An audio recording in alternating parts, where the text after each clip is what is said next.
Hey everyone, I'm back, and this time we're gonna be reading Chapter 2 of The Ultimate Assassin. Well, let's go. Chapter 2. While everyone else departed, you decided to remain, in case the brunette woke up and was still confused about their predicament. Sure, he had the boy with white hair there for him, but seeing as he was the one who suggested that they might have been placed on the island to kill each other, it may not be such a good idea for him to be the one the Hogue first comes to know. Letting out yet another sigh, you stride towards the two with your arms crossed, your red hair swiftly trailing behind you in the wind, the sun gently touching your pale skin. Their attention snaps towards you as you get closer, eyes widening slightly at the sudden appearance. You clear your throat as they straighten out their posture. The brunette stands up and they both study your appearance. You were wearing a sky blue jacket with a dark gray collar, dark gray shorts which stop just above mid thigh, with a dagger thigh holster strapped to your left leg. You had boots which went quite far above your knees, but they were easy to move since they were pretty much skin tight and allowed your knees to bend easily. You had a necklace with a small sapphire attached, and you had your sleeves pushed up to your elbows. Simply put, you look badass. Your red orbs glistened in the sun, and your long red hair fell perfectly around your body, reflecting rays of light daring to touch it. Your pale skin contrasted suitably to your attire, and the sapphire gem brought out your features further. After a brief moment in silence, you brought a gentle but callous hand to your chin and tilted your head. "Are you okay now? You seem to take a pretty hard fall," he asked the brunette. He looked back and forth between the two of us, still looking confused. "Leave me alone," he said with a drop of sweat rolling down his temple. "Are you kidding? You just fainted and now you want us to leave you alone?" You rolled your eyes at him for his dumb request. "She's right. There's no way I can leave someone that pale alone," the white-haired boy agreed. He continued to look puzzled as he glanced around the island. He decided to break the silence. "How about an introduction? I'm Nina Amirota, the ultimate assassin. What about you two?" The brunette's head snapped back in your direction as he heard your talent. "Ultimate assassin?" Question which worry filling his eyes. "It's sort of to be expected seeing as I just introduced myself as a killer," he thought. To ease his troubled mind, you gave him a soft smile, which, to your relief, calmed him down a little. You looked back over to the boy with the gravity-defying hair, whose green-gray orbs were already staring back at you full of admiration. "A truly admirable talent. It's no wonder someone like you was accepted into Hope's Peak Academy." His smile widened, making you think that if he smiled further, his face would crack. You laughed sheepishly to his comment and continued speaking. "So, can I know what your names and talents are?" In response to this, the white-haired boy looked down with a sad smile, almost as if he was disappointed. "Well, you see, my talent is pretty disappointing." You tilted your head to this and urged him to continue. "I'm Nagito Komaeda. My talent is quite literally being lucky." Your eyes widened a fraction to his response. "Being lucky? What do you mean?" he asked quizzically. "Yeah, I'm the ultimate lucky student. It seems that Hope's Peak Academy has a countrywide lottery of which one ordinary student's name is picked out at random. The one who's picked from this lottery is invited to attend Hope's Peak Academy. It just so happened that that was me, so I'm called the ultimate lucky student. It's stupid, I know." He laughed to himself, rubbing the back of his neck. "It's not stupid. It's actually a very intriguing and unique talent," he admitted honestly. His eyes widened a fraction to hearing this, and he gave you another admiring smile. He went back to the other boy and asked for his name and talent again. "Uh, I'm Hajime Hinata, and huh? Sorry, I can't remember my talent," he half asked, looking diagonally upwards, trying to remember. You examined his eyes, and you could tell he was telling the truth, so you told him not to worry about it. In response, he nodded. "Well, could I come with you to introduce yourself to the others? I haven't had the chance yet either, seeing as I was waiting for you to wake up over there." You pointed to a nearby palm tree, which cast a large shadow over the finely granulated sand. Hinata nodded yet again, still slightly reluctant due to the fact that he was strolling around with someone who kills for a living. Nagito, on the other hand, looked ecstatic to be walking around with someone like you. A smile was etched onto his face every moment he was with you, which made your spirits lift lightly. You first decided to go to the ranch. There weren't lots of animals as you expected, but Usami soon turned up and started talking about how there aren't enough cows on the ranch. Having a ranch without any moo cows is like having a football team without any balls, Usami said. Nagito rolled the back of his head and suggested that Usami rephrased her sentence, but she ignored it and decided to turn a chicken into a cow. After that whole ordeal, you noticed a short girl with blonde hair pulled into pigtails. She wore an orange kimono with a white floral print on it. It was tied at the waist with a green obi sash, and it was tied off with a bow at the back. You seemed to be pressing. She seemed to be pressing her finger into the ground. You cleared your throat to catch her attention, as she seemed slightly too engrossed in what she was doing. She looked up with an innocent smile on her face. "Hello, we haven't met properly yet, so we're here to introduce ourselves. I'm Nina Amirota, the ultimate assassin. And I'm Hajime Hinata." The girl looked back up at you and began her introduction. I'm Hiyoko Saonji, the ultimate traditional dancer. So if you're an assassin, does that mean you'll kill ants with me? She asked enthusiastically. You raised your brow and knew you shouldn't have judged her from her appearance. She seemed more sadistic than anyone else on the island. Thinking it was best not to get on her bad side, you decided to decline politely. "Is that what you were doing? Sorry, I haven't introduced myself to everyone else yet, so maybe later," you said with a small, closed smile. Close-eyed smile. Her mood seemed to dampen a little bit, but she told you to hurry up so there would still be ants to squash. Next, you introduced yourself to the wild brunette with an insane figure. She told you that her name was Akane Owari, known as the ultimate gymnast. Her shirt was quite open, giving Hajime and Nagito a nice sight. Hajime's face flooded as red as the hair of the photographer girl you saw earlier. Nagito began to tease him about it while you walked on ahead to find the next person to meet. You heard your name being mentioned at some point, but you decided to dismiss it. After walking for a few minutes, you came across a hotel named Hotel Mirai. Mirai meaning future in Japanese. It seemed quite fancy, with cottages in front of the gate being held up by wooden supports in water and a large pool in the area in front of the hotel lobby. There was an old, run-down building to the left of the area, but you decided to leave that for later. The cottages seemed as though there was one for each person, with the boys to the left and the girls to the right. There was a mailbox with each person's face on the front. You located yours at the very end of the wooden walkway, in between the crimson-haired girl's cottage and the enthusiastic girl with horns on her head. You met the muscular student with quite dramatically pointed sideburns, beard, eyebrows, and hair. He had this aura of determination surrounding him and a chain going over his shoulders. He seemed quite menacing, but you had dealt with worse in the past. After you and Hajime had made your introductions, the toned student said his name was Nekomaru Nidai, the ultimate team manager. He was quite enthusiastic and slightly too loud for your liking, but that was just how he was, you supposed. He pointed out that you had an athletic physical body, telling you that you had a whole list of sports you could go into. You thanked him with a genuine smile and walked off to meet the next student. You met up with the crimson-haired girl who you had earlier presumed to be a photographer. After your introductions, you found out your assumptions was correct. Her name was Mahiro Koizumi, the ultimate photographer. She had freckles, scarlet hair, a red check tie, and a green-brown dress over a white short-sleeved shirt. She seemed to be pretty harsh on Hajime, seeing as he fainted earlier. She yelled at him that his job was to protect the girls on the island, which wasn't very necessary seeing as you, though that most of the girls were capable of handling themselves anyway. You definitely could, at least. Anyone trying to hurt you would have a hard time doing so without ending up in the hospitals themselves. When she spoke to you, her tone was gentle and less cold. Before your turn to leave, she shouted for Hajime and Nagito to man up and do better while they were on the island. You stifled a small giggle as Hajime looked back at her still shocked. Continuing on, you met up with a blond boy in a pinstripe suit.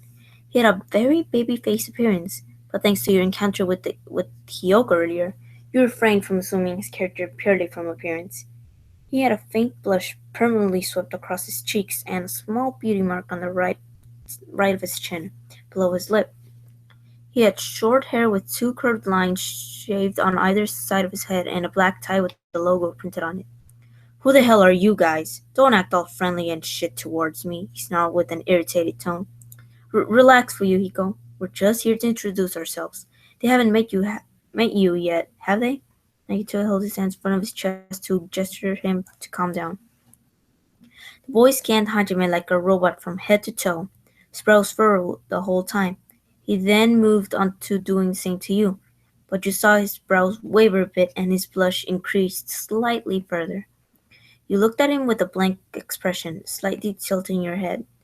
"Does he have a fever or something?" you wondered. He crossed his arms and sighed, a frown still settled upon his features. "Fine. The name's Fuyuhiko Kuzuryu. I don't plan to act friendly and shit with you guys, so don't even think about us being friends. I'm the ultimate Yakuza, heir to the Kuzuryu clan," he stated, a smirk on your face. "The Kuzuryu clan, huh? I've encountered them quite a few times before." Hajime looked as though he was going to faint yet again. "I'm Nina Mirota, the ultimate assassin. The one who looks like he's about to faint again would be Hajime Hinata. He can't remember his talent," you introduced. "You mentioned your talent." Fuyuhiko's eyes widened a few millimeters, but soon went back to normal. It seemed as though he knew who you were, probably from reports from members of his clan. Naito quickly broke the awkward silence and suggested moving on to the next introductions. You went into the hotel lobby and met up with the light pink-haired girl. She wore a baby pink hat backpack, a dark green hoodie, pale brown pleated skirt, a pink ribbon tied into a bow around her collar, and a black thigh-high socks. She had a small hair clip in the shape of a spaceship from Galaga to the side of her face, and she had pale pink eyes, which were slightly darker than her hair. She had a sleepy expression, but she seemed to be playing the game in front of her with ease. It seemed as though she didn't notice your arrival, so Hajime cleared his throat to get her attention. This, unfortunately, wasn't enough, so Nagito cupped his hands around his mouth to project his voice and shouted her name. It came as a shock to both yourself and Hajime, but it seemed to get the gamer's attention. You told her you wanted to introduce yourselves, which brought her to a thinking state. She took a while to respond, but in the end she did. "Introductions? Oh, okay. I'm Chiaki Nanami, the ultimate gamer," she said after a while. You smiled lightly to her dazed state. "I'm Nina Mirota, the ultimate assassin. I'm Hajime Hinata. I can't remember my talent yet," said while suddenly finding great interest in his shoes. Chiaki took a while to process this and finally spoke. "Nice to meet you." You sweat dropped, wondering whether she was taking time to process the fact that he can't remember his talent, or whether she was just trying to say, "Nice to meet you." "It's nice to meet you too," he replied. There was another prolonged silence until she said, "Yeah, totally," with a finger raised, pointing upwards to her chin. The conversation was going rather slowly, so you broke it up and told her you'd all see her later. On the other side of the room, gazing at you from the corner of her eye, was the silver-haired girl. You saw that her irises were the most beautiful ruby red, matching the saturated red tie. She appeared to be wearing a dark turquoise school uniform which contrasted amazingly with the red. Her silver hair was neatly pulled into two plaits tied with gray ribbons. She wore glasses which framed her exquisite eyes perfectly, and she carried a bamboo sword wrapped with a cloth. The three of you walked up to her and introduced yourselves. Once you were done, she returned the gesture. "I'm Peko Pekoyama, the ultimate swordsman. It is nice to meet you." Her expression didn't change, and she said it fairly monotonously, but the look in her crisp or said that she genuinely meant it. Being someone else who was trained for combat, you were intrigued to hear about what she thought about the profession. "I would prefer not to kill anyone," she stated. You nodded, knowing what she meant. "You didn't know any of your victims. You simply did what the government told you to do. Your parents offered you to the government to be of use when you were 3 years old. Being the persistent people they were, the government accepted, deciding you would be their hired assassin to get rid of those who were running corrupt businesses, breaking the law, etc. From time to time, you would wonder if the victims also had family who also cared for them, crying over their assassinated corpses. Since you were 3, you've been trained to kill those you were told to." That's just how you lived, whether you liked it or not. Nagito cleared his throat and suggested moving to the next introduction, which snapped you out of your daze. You made your way upstairs and met up with the short chef and the girl who looked like a noble. You overheard parts of the conversation of which disturbed you. Despite your friendliness, childhood, and lack of social situations, you could still tell what was happening, and you were determined to put a stop to it. That's right, I'm having a hard time because it's full of poison. It really sucks. Speaking of which, it'd be great if you could use your mouth to suck it out, Short Chef said, his eyes full of lust and his nose trickling with blood. Poison. I see, the blonde girl stated. Before the conversation got any further, you disrupted their moment. This boy disgusted you already. Hello, we would like to introduce ourselves, so we'd appreciate it if you stopped this conversation, you said with a dark glare towards the small boy. Whoa, denied, the chef said, combing his hair. Psh, he thought. Hello, it's nice to meet you. I'm Sonia Nevermind, the ultimate princess, the blonde girl said. I suppose I was almost right when I assumed she was of noble blood, but I never expected her to be royal, he thought. Examining her further, she had silky blonde hair going down to her knees. She had a braid going over her head from her ear to ear and a very dark green bow in her hair. She wore a green dress and a large ribbon over her chest. Her eyes were a pastel blue, almost gray color, and a pale blush permanently dusted her pale cheeks. She seemed to be foreign and also quite polite. Why, hello there. My name is Teru Hanamura. On the streets, I'm known as the ultimate cook, but I prefer to be called the ultimate chef. It just has a more professional and big city feel to it, don't you agree? He interrupted, sending a wink your way. You felt a shiver down your spine as your face showed pure disgust. Usually, your facial expressions aren't as obvious as this, but right now was an exception. You were definitely going to call him a you de- you were definitely going to call him a cook just to annoy the living daylights out of him. Nagito also caught the unwanted gesture from Tertiary, and the smile etched onto his face immediately turned into a scowl. Hajime coughed and broke the stare down between the cook and the lucky student. I'm Hajime Hinata, but I can't remember my title. I'm Nina Amirota, the ultimate assassin. I would say it's nice to meet both of you, but unfortunately, I can only say that to Sonia. If looks could kill, Terry would be dead from the glare you gave him after you finished speaking. However, he didn't seem to notice, and he was simply admiring your figure with the nosebleed.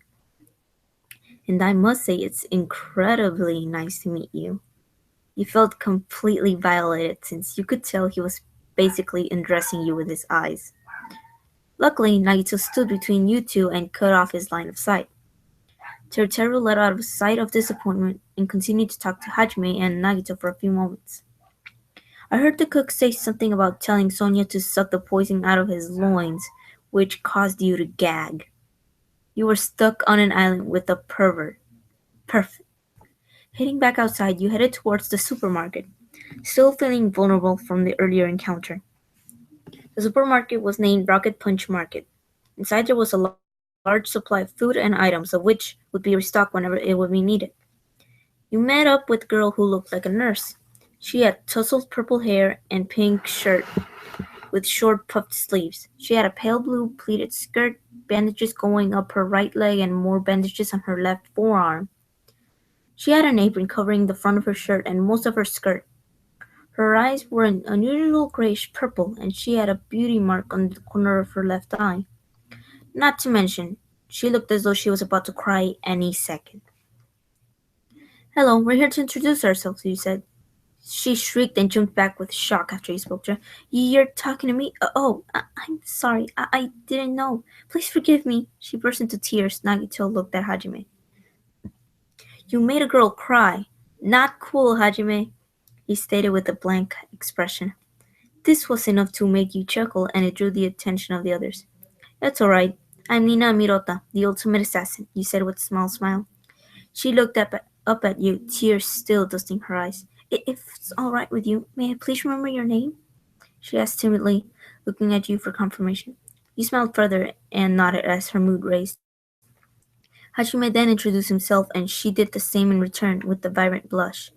Her name was Mikan Tsumiki, the ultimate nurse. She seemed less hesitant towards us, but you knew it would still take time for her to relax further.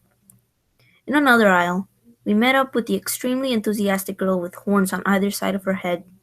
She had pale skin, wild hair consisting of blue and pink highlights on her fringe and white highlights throughout the rest of her black hair. She had 6 piercings on both of her ears with an earlobe gauge and 3 mouth piercings. She had a school uniform and ripped thigh-high socks. Her right sock was pink and her left was blue. Her eyes were also a vibrant pink, and the horns on her head were black and white. You introduced yourselves with a lack of enthusiasm and were greeted with her face getting even closer to yours. I'm not a fan of boring introductions, so here's mine. Ibuki Miyoda. Put them together, what do you get? Ibuki Miyoda, she exclaimed with a pose which reminded you of a penguin. Nagito explained she's the ultimate musician from an all-girl band which was popular with other high school girls. He told you that their hit single sold over 1 million copies. You occasionally listened to music, but not very often, as you were usually either training, being homeschooled, or out doing a mission. You could have listened to music while doing homework, but you seemed to do better in silence. She listed a bunch of names, saying that like them, she was also a musician. However, most of the people on the list she stated weren't even musicians. After that overwhelming encounter, you continued to the airport trying to walk off the enthusiasm that was piled onto you by Ibuki. You first saw the boy with vibrant pink hair and a beanie looking out of the airport window. There were several planes outside, but something seemed off about them. If the planes outside actually worked, there would be no point in making us live on the island, since we could just fly away. You shook your head, knowing it wasn't as simple as that. The boy caught you looking at their planes and spoke up. They're just for show. If they were damaged, I could fix them. But their engines were completely removed, so they're just on display. You looked over to him and sighed. Of course, they would give us false hope. We're here to introduce ourselves. My name is Nina Amirota, the ultimate assassin. That line was getting repetitive for you now, and your patience decreased slightly. Hajime introduced himself shortly after you. I'm Kazuichi Soda, the ultimate mechanic. Nice to meet you, he said with a grin. You noticed his teeth were quite pointy, like a shark's. His eyes were the same color of hot pink as his hair, and the braid fell down the left side of his hair. He had a black beanie with a silver clip on the front, and he was wearing a dull yellow-green jumpsuit. Nagito said that if he says that it's impossible to fix the airplanes, it truly was. Response as you caught a glimpse of someone in the corner of the room. He had a slightly darker, mysterious aura surrounding him. So obviously, you would approach him. You heard Nagito, Hajime, and Soda talking amongst themselves. Something about Hajime being too pessimistic and Soda thinking that Usami was cute. Once you stepped about 2 meters away from the mysterious boy, he suddenly commanded you to stop. Halt! If you value your life, do not step any closer, he said dramatically. You stared at him blankly and tilted your head slightly in confusion. Heh, very well. I shall accept that courage of yours. Do you wish to know my name? He asked superiorly. You nodded your head expressionlessly as he brought a bandaged arm up, almost as if he was going to crush something in the palm of his hand. In honor of your courage, I shall reveal to you my name. As he said this, Hajime and Nagito joined your side. My name is Gundam Tanaka. Remember it well, as it will one day rule this world, he shouted with a booming voice. Nagito explained that he was the ultimate breeder. Gundam's cackle resonated throughout the room as he cleared your throat awkwardly. Hajime shifted nervously on the spot as Gundam continued. So mere mortals, whose master are you? He questioned.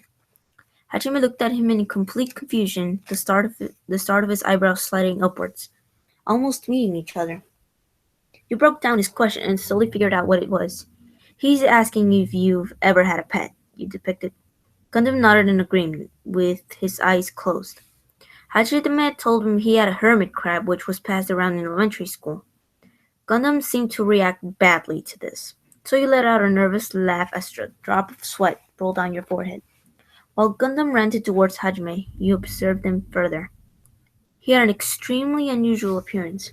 His skin was a grayish-white tone and his right eye was a dullish red, which you assumed was a contact lens, and his left eye was a simple gray color. He had a gray scar-like tattoo going down his left eye, and his hair was shaved to his temples, which from there on upwards, his hair was sliced back, except the middle section of his hair, which had a tuft of hair which sticks up. His black hair had pale gray streaks going through it. He had a yellow earring, a purple scarf, and an open jacket with a t-shirt underneath, trousers, and boots. His left sleeve was rolled up to his elbow, he held back with pins, and his arm was bandaged. Hajime looked as though he was being severely overpowered by the individual. So you decided that it was best to look for the last person to introduce yourself to. He was located in Jabberwock Park, staring at the large statue in the middle. You walked to him and cleared your throat to gather his attention. His eyes moved in your direction, but his head and body stayed where they were. "What do you want?" he asked coldly. You frowned. "That's rude. We just wanted to introduce ourselves. You didn't have to be so disdainful," you replied with a glare. "Well, you were the ones who wanted to introduce yourselves, so you should introduce yourself first," he replied, indifferently while looking back towards the sculpture. "Well, I would, but again, you're being rude, not facing the person who is talking and looking at them in discourteous." With that, he snarled and turned towards the three of you.